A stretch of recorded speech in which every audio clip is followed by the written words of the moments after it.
In this video tutorial, we are going to take a look at WordPress plugin, step by step. So let's get started. So from your WordPress dashboard, go to Plugins and select Installed Plugins. Here we have more options like Add New and Plugin Editor. So now we have a list of all the installed plugins. On top, you can see all plugins, active, inactive, auto updates disabled. Below in the list, we have delete option to delete any plugin we want. Just press delete and press OK in the notification.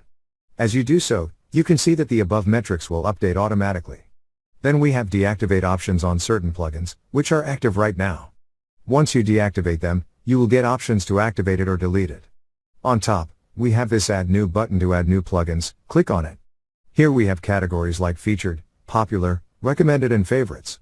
Now you can also automatically install plugins from WordPress plugin directory by clicking here.